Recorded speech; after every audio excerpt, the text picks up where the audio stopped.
드디어 저희가 받았습니다. 헤비. 미드 사이즈 럭셔리 SUV. 예. 이 차를 위한 전주였어요? 그 차는 이 차를 위한 전주였죠. 그 예. 차는? 오늘 받은 시승차도 마찬가지로 9400, 기본 등급이 8400에서 리저브 트림이 시작하니까 요거는 그 유명한 블랙 레이블, 블랙 라벨 아니고 블랙 레이블이죠. 나 아까 라벨이라고 했다가 블랙 라벨은 요거죠. 요거 술. 저 타고 좀 깜짝 놀랐어요. 어떤 부분이? 그러니까 미국 차에 대한 그러셨죠? 기대가 없었는데 이거 미국 차 아닌가? 일단 블랙 레이블이 리저브하고 꽤 차이가 없다라고 얘기를 하시잖아요. 네. 근데 그 1000만 원의 차이? 그 차이가 이 실내 재료에서 대부분 나오더라고요. 이 블랙 레이블 전용 캐리어를 사용하면서 생기게 되는 그 차이의 고급감이 요소라고 할 수 있겠네요. 3000cc 405마력! 이게 트윈 터보를 썼잖아요. 네. 우리 미국 차가 자연흡기를 쓰는 걸로도 유명하지만 3000cc의 트윈 터보를 써서 여유롭게 400마력을 내는 요 느낌도 나쁘지는 않습니다. 과거의 미국 차라면 한 6000cc 써가지고 400마력 뽑았을 건데 역시 최신 트렌드에 맞게 포드랑 같이 다운사이징을 잘 하고 있네요. 링컨 또 볼보 관련해서 제가 할 말이 많습니다. 네. 링컨이랑 볼보가 한솥밥을 먹는 사이였어요. 네. 링컨은 시작은 100년이 조금 넘었어요. 1900년 초반이라고 하는데 오피셜리하게 보자면은 1917년을 링컨의 시작으로 보는 게 맞거든요. 본격적으로 이제 럭셔리 브랜드로 발돋움하게 된 게 포드 산하에 들어가서 포드의 럭셔리 디비전을 맡게 되면서 시작을 했어요. 같이 차량을 개발을 하다가 포드가 볼보를 인수를 하게 되죠. 그래서 볼보랑 포드랑 링컨은 같이 기술 개발을 공유를 하게 됩니다. 그래서 좀 비슷한 점들이 많습니다. 일체형 헤드레스트도 그렇고 능동 안전 시스템 중에서 자동 회피 기능이나 이런 거는 제가 XC60에서 설명을 했던 거랑 똑같은 부분이잖아요. 그때 당시에 포드가 경영난을 살짝 겪고 있었지만 볼보를 끝까지 안 팔려고 했습니다. 그때 지리가 그렇게 계약을 했어요. 기술에 대한 판권은 포드 너네들이 계속 가지고 있어 라고 해가지고 그렇게 모회사가 지리가 된 거여서 포드 링컨 산하와 볼보 차량에서 안전기술이나 이런 부분은 조금 비슷하게 이어져 오고 있다 라고 보시면 될 것 같습니다. 링컨을 좀 이렇게 유명하게 만든 거는 매튜 맥커너리 아닌가요? 매튜 맥커너리. 일단 링컨의 브랜드 스토리를 조금 캐딜락이 있었는데 나는 캐딜락과 의견이 맞지 않아, 나 이 회사를 만들겠어 라고 해서 만들었던 게 이제 링컨 브랜드였거든요. 그 에이브라함 링컨 대통령을 좋아해가지고 이름을 따서 링컨을 만들었었던 게 시초입니다. 아까는 뭐 이렇게 링컨 부흥 얘기하면서 한편으로는 또 장이차 얘기를 하셔가지고 국내에서 제네시스만큼의 브랜드 밸류를 살리지 못한 데에 있어서 이유가 그 포드 산하에 있을 때 링컨만의 고급차적인 매력을 살리지 못하고 전륜구동 보급형 차량 살짝 고급스럽게 만드는 전략을 너무 노골적으로 취해서 흔들렸다라는 거는 부정할 수 없겠는데, 요즘 만드는 차량들 보면은 링컨도 빨리 국내 소비자들이 알았으면 좋겠다라는 생각이 많이 들거든요. 차량의 상품성이나 디자인이 출중하게 좋아지고 있습니다. 이 차 이제 프로모션 보면은 이제 일상을 여유롭게 비행하다라는 뜻. 근데 좀 비행하다라는 뜻이 에어서스 때문에 그런 말을 썼는 줄 알았는데 차 이름 때문에 그런 걸 수도 있는 거예요? 그렇죠.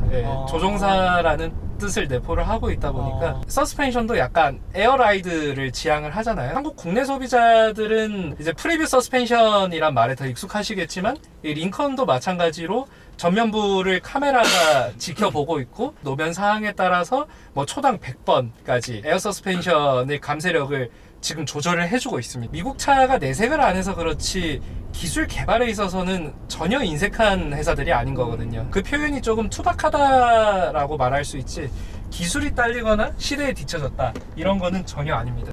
이분이 지금 하고 싶은 얘기가 너무 많았던 것 같은데 자기소개 좀 해주셔야 될 것 같은데요? 예, 안녕하세요. 온라인 사업팀의 메칸비시입니다. 안녕하세요, 큐피디입니다. 지금 내연기관이 거의 종말의 시대에 가까워지고 있잖아요. 그렇다 보니까 제 개인적인 사견으로는 회사들이 나는 이 기술을 다음 세대에 적용을 해야지 라고 했던 거를 지금 몰아서 넣어주는 것 같아요. 그런 의미에서 에비에이터가 8400, 9400, 1억을 주고 살 수 있는 차량 중에 정말 좋은 기술이 포함된 차량이라고 생각이 들어서 요청을 드렸고요. 처음에는 리저브 트림부터 봤었거든요. 네. 리저브 트림을 내가 8,400을 주고 살 수 있는데 그 8,400을 줬을 때 4개 다 에어 서스펜션이 들어가고, 보통 그런 경우에는 후륜에만 에어 서스펜션을 넣는 경우도 있거든요. 네. 예, 다 에어 서스펜션이 들어가는데 400마력 이상을 내주는 엔진, 최신의 10단 변속기까지 적용이 됐다라고 하는 순간 페이퍼 스펙상으로 차량을 좋아하는 사람들이 싫어할 수가 없는 조합이더라고요. 그 말만으로도 살짝 떨리지 않나요? 엑셀링을 할 때마다 가끔씩 느끼는 감성이 이 V6 엔진의 소리가 침입을 할 때가 있어요. 그러니까 처음에는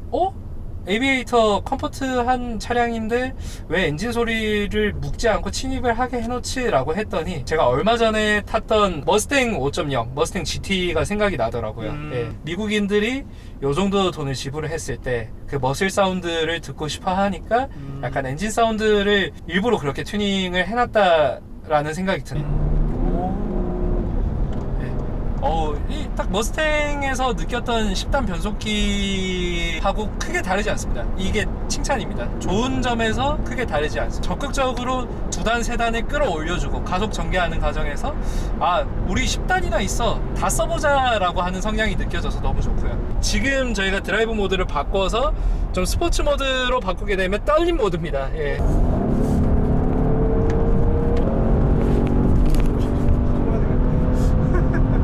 트랙션을, 에어 서스펜션이 살짝 지면을 놓친 적이 있었는데, 초고속으로 몰아붙이라고는 권유를 드리고 싶지 않지만 워낙 힘이 좋아서 원하는 속도 레인지까지 쉽게 가져갈 수 있어요. 고속 안정성이 좋냐? 당연히 좋고요. 고속 안정성에서도 부드러움이 유지되냐? 당연히 유지되고요. 그런데 노면에서 이게 지면을 치는 경우가 생길 수도 있다. 미국 사람들이 딱 좋아하는 그 부밍음, 그 다음에 그 필링 그대로 느껴집니다. 에어 서스펜션은 엄청나게 감쇄력이 조절이 돼서 완전 딱딱하게 유지를 한다 이런 느낌은 없고요. 여전히 부드러운 환경 속에서 엔진의 리스폰스가 조금 더 빨라진다, 이런 모드네요. 떨림 모드. 예.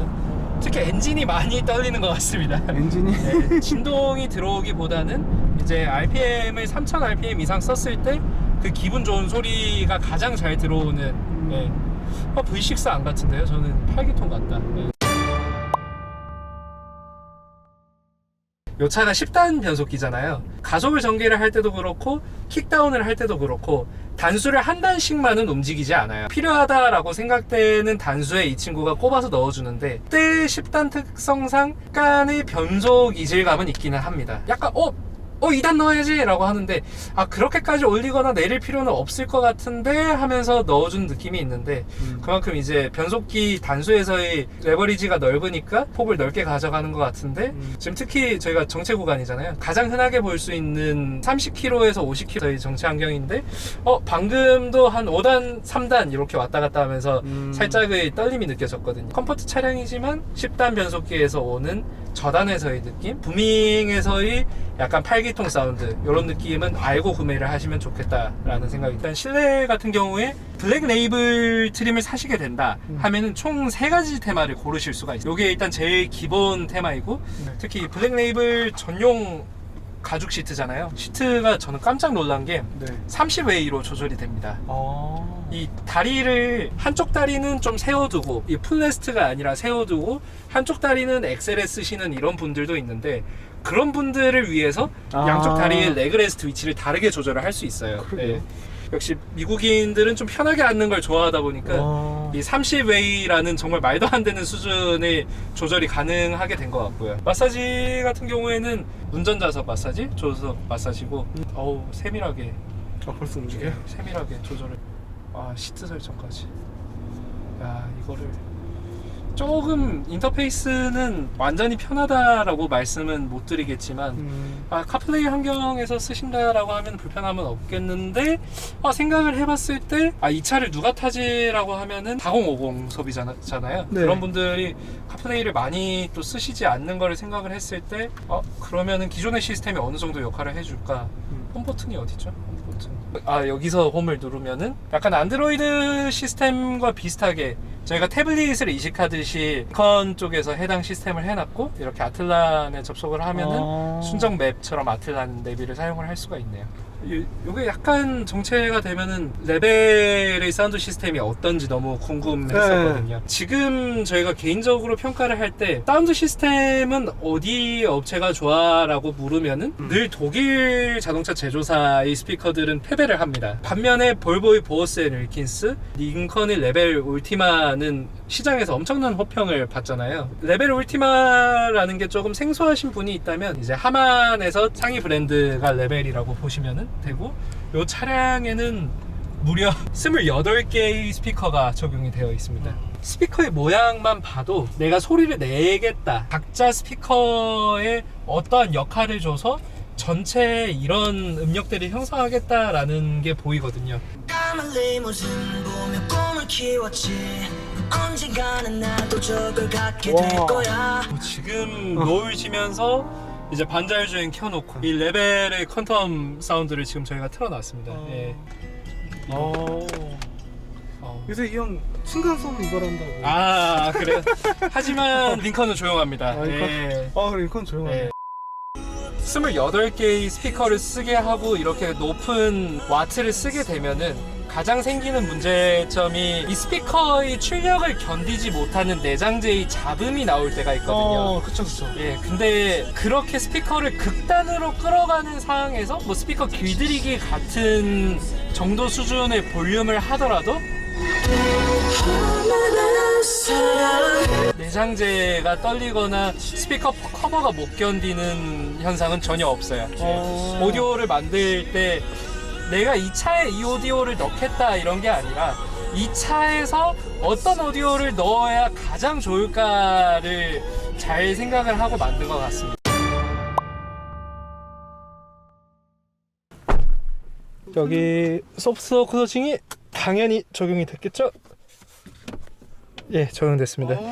저는 제일 마음에 든 건 꾹 누르면 이게 열리고 밀면 다시 할 수 있고, 예, 손잡이를 당기는 방식이 아니어서 고급스럽습니다. 저희가 흔히 캡틴 시트라고 하잖아요. 2열을 2인승 사양으로 만든 게 에비에이터의 우리 블랙 레이블에는 적용이 된 거죠. 차량은 수동식 차량인데 좀 놀랐던 게 여기에서 썬루프를 조작을 할 수 있어요. 2열에서 가능하다는 게 약간 VIP를 위한 배려인 것 같고, 또 좋은 거는 공조도 그렇고 국내 모어 브랜드 차량에서 이 파퓰러 패키지를 넣어야 할 수 있는 뒷좌석 컴포트가 여기에는 기본으로 적용이 되어 있습니다. 3열 공조를 여기서 켤 수가 있어요. 오디오 셋이 가능한 게 저 좀 신기하네요. 지금 저를 괴롭히기 위해서 2열 승차감 테스트를 하는데, 어때요?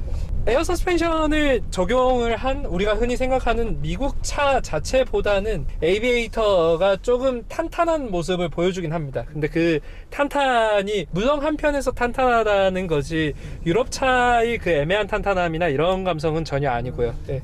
이 차량 같은 경우에 당연히 이제 캡틴 시트가 적용이 됐다 보니까 이제 쇼퍼 드리븐용으로 에비에이터의 9,400만원짜리 이 블랙 레이블 트림을 쓰면 어떨까라고 생각을 했는데, 무엇이 아쉽냐 하면은 이 시트 자체가 엄청나게 나는 시트에 집중을 하겠어 라고 공을 들여서 만든 시트는 아닙니다. 오히려 앞좌석의 시트가 너무 편하고 내 몸에 맞게 조절 가능하고, 반면에 뒷좌석 시트는 그냥 일반적인 차량의 뒷좌석을 2인승 사양으로 좀 보기 좋게 만들어 놨다, 이 정도 느낌이긴 하거든요. 뭐 인포테인먼트 시스템이 없는 거는 조금 아쉽지만 뒷좌석에 뭐 레그룸 당연히 차가 5m인데 좁을 수가 없겠죠.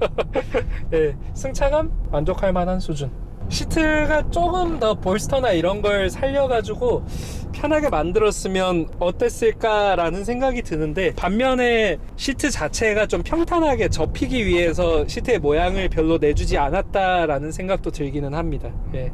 여기 시트백 뒤에 쓴 이 인조가죽도 그렇고 루프라이너도 그렇고 뒷좌석까지 있는 스피커도 그렇고 다 예쁘긴 하네요. 술 많이 드셨어요? 어느 정도 왔어요?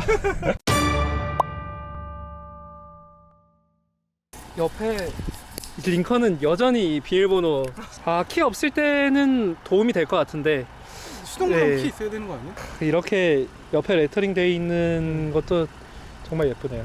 아, 여기 이렇게 참 크롬 좋아합니다. 이렇게 크롬 쓰고 네. 아, 이 A필러는 그냥 레인지로버가 이렇게 유광 A필러를 마감을 하잖아요. 네. 뭐 국내 차 중에는 기아 소울이 있죠. 예. A필러를 마감했으면은 C필러도 상응하게 도치를 해야 되는데 네.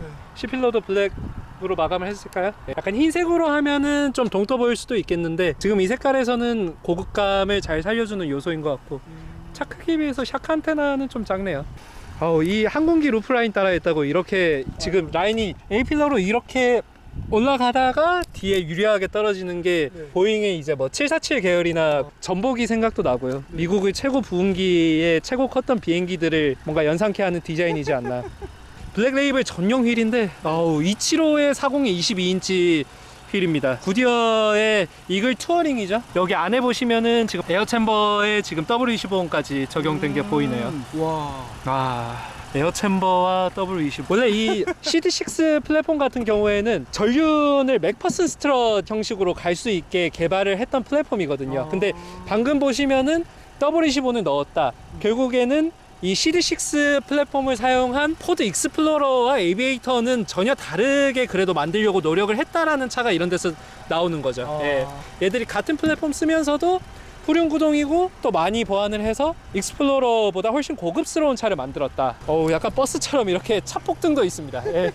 내 차가 이렇게 크니까 조심해. 이렇게 제일 반한 포인트는 이거죠. 여기 링컨 마크의 앰비언트 라이트가 들어와서 LED 헤드램프랑 똑같은 조명 색깔로 이렇게 도치가 되는 점도 좋습니다. 이렇게 라이트가 이어지면서 시선이 저기 크롬 아웃사이드 미러까지 이어지는 라인도 좋네요. 오늘 어때요? 평온하시던 그 에비에이터를 타보시니까. 에비에이터가 아까 초반부에 얘기를 했잖아요. 정말 내연기관의 마무리 시대에 그 금액으로 살 수 있는 꽃같은 차량들, 꽃같은 성능들이 나온다라고 해서 강하게 부탁을 드렸었는데 이 링컨 에비에이터가 조합적으로 봤을 때도 저는 미국 기준으로 미드 사이즈 럭셔리 SUV에서 빠짐이 없는 차 이렇게 생각이 들었고요. 그러면 리저브가 8,400이라고 봤을 때 해당 트림으로 가면은 사운드 시스템이라던가 뭐 반자율, 에어 서스펜션 다 가지고 가면서 말도 안 되는 가성비를 얻을 수 있는 트림이다 라는 생각도 들었어요. 추천한다 그러면?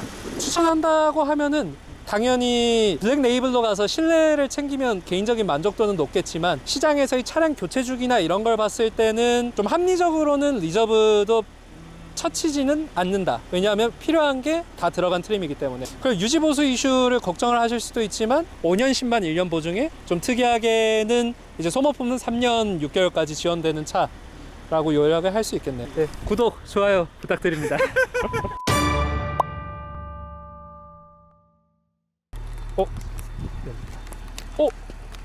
우리 아까 이거 눌러서 그런 거 아니야?